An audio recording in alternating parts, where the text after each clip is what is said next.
It's been said that there's something about the outside of a horse that's good for the inside of a man. And that may be even more true for young men and women who grew up in the city and may not have an opportunity to ride. CBS Saturday Morning co-host Michelle Miller saddled up with some kids in Philadelphia who are learning to ride with the help of a unique nonprofit. And along the way, they also learn to take the reins in their very own lives and community. On the streets of Philadelphia, you may be surprised to hear horses and see who's riding them. They make me feel like I'm tall. Andre Baker is just 10.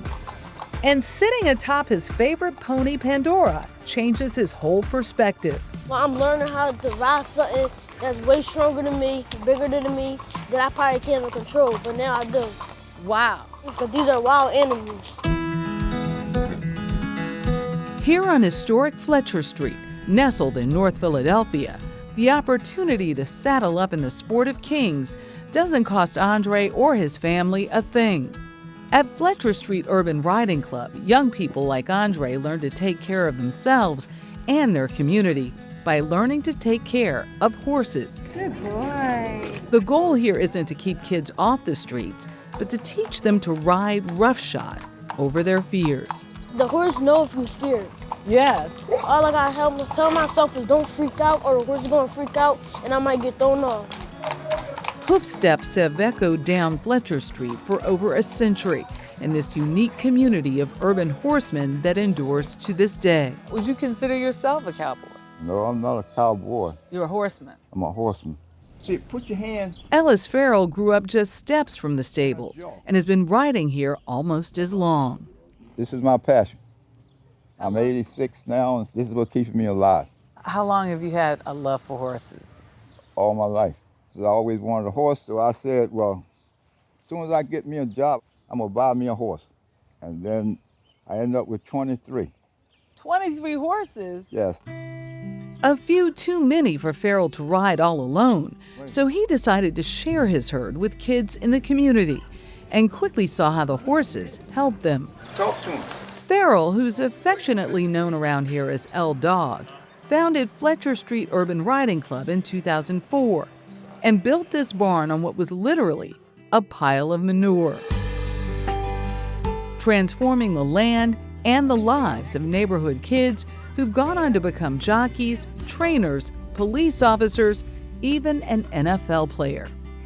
Can I get some help? L-Dog was an inspiration for the 2020 Netflix film Concrete Cowboy. Isaiah Blackwell watched that and wanted to give this a try. When I first came around, I was afraid of everything. The horses, the neighing, the snorting, every movement, because they're big animals. They're unpredictable. But then she fell in love with this one-eyed horse, Victory. Like, say if I had a long school week, I come down here and it helps me clear out my mind. It's therapy. It's your therapy. It's my therapy. This fall, Blackwell will become the first member of the club to go on to college. But despite raising about $150,000 a year in grants and donations, L-Dog fears the club's future could face new challenges as this neighborhood changes. Sooner or later, it's gonna be gone. So to make sure the tradition rides on once he's gone, Yeah, she don't like. L-Dog has begun handing the reins over to his son, Darren. All of this is soon to be all yours. Who wants to continue helping the next generation. They're learning. They're learning. Learning about life. We don't just teach horse, we teach life. And how to reshape their futures with so much riding on it. If I get on a horse and ride, it'll probably make my day. For CBS Mornings, I'm Michelle Miller in Philadelphia. I love that. So many parallels to life. Yeah, learning how to ride horses. Yeah, and it's important for kids to be outside and interacting with animals. Like, it's 100%. the way we were meant to be. No doubt about it.